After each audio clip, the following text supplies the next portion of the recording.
as one of the heads of the Defence Force asserted yesterday, that in fact it's illegal to take photographs of members of the Defence Force. Now, as far as I can establish, and the lawyers among us can probably speak to this slightly more, is that in fact there is no such provision in the Defence Act. There is something which refers to willful obstruction, and there are also clear no-nos in terms of taking photographs of military bases and so on. But the point is, if we could use examples like this one to bring it home to our population how vital access to information is, to know about our laws, to know about the do's and don'ts, so that one doesn't get into situations where you can also risk your lives.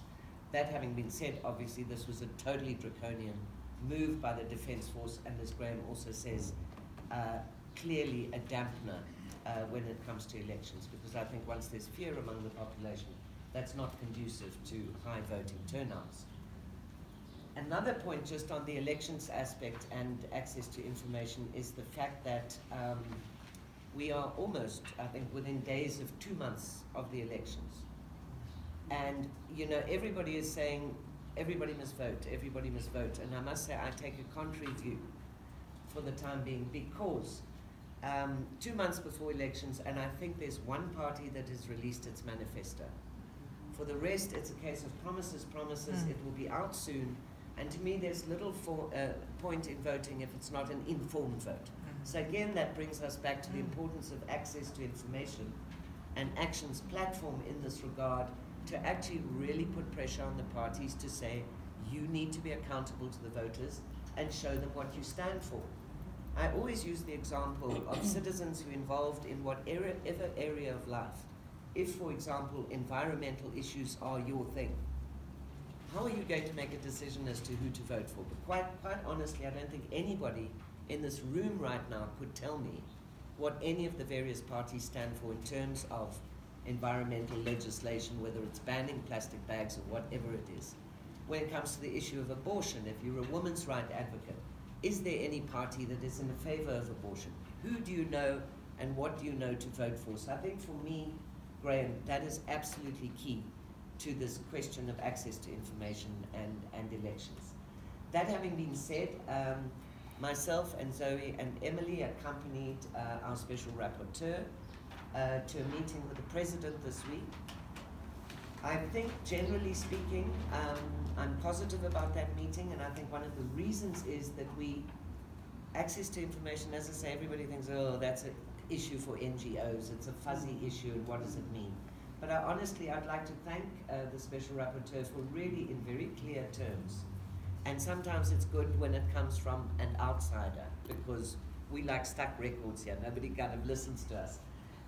But I think the President, I could see, was really impressed by the arguments he put forward on the importance of an ATI law, other issues that were related, for example, the Commissioner bringing in the dangers of shutting down the internet, which is happening in many African countries. It's not on the cards here, hopefully, anytime soon, but I think it helps to conscientize the politicians about the dangers of doing such things.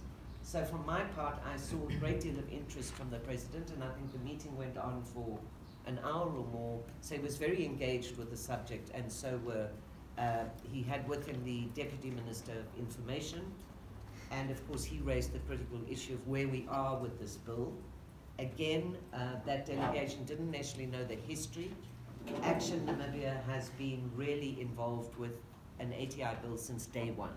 In fact, we workshopped very closely with the Ministry of Information and Communication Technology, and we took the AU model law and we tweaked it to local circumstances with the help of also local lawyers and so on.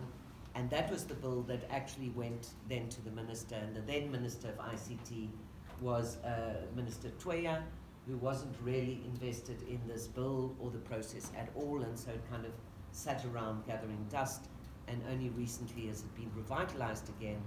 And I think, again, mainly the strong argument with the President is Namibia's rankings in press freedom, which are now back at #1 in Africa.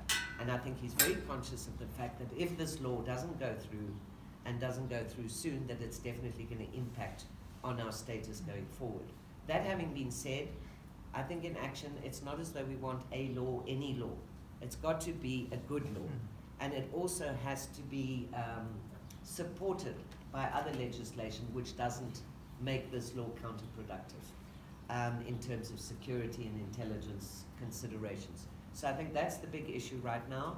As to the status of the bill, I found myself a little confused.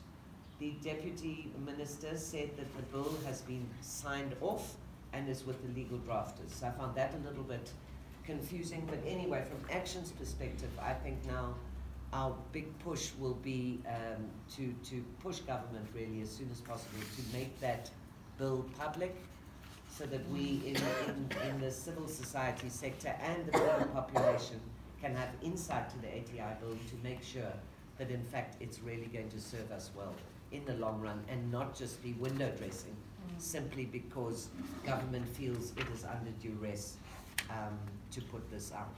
So I think, Graham, you know,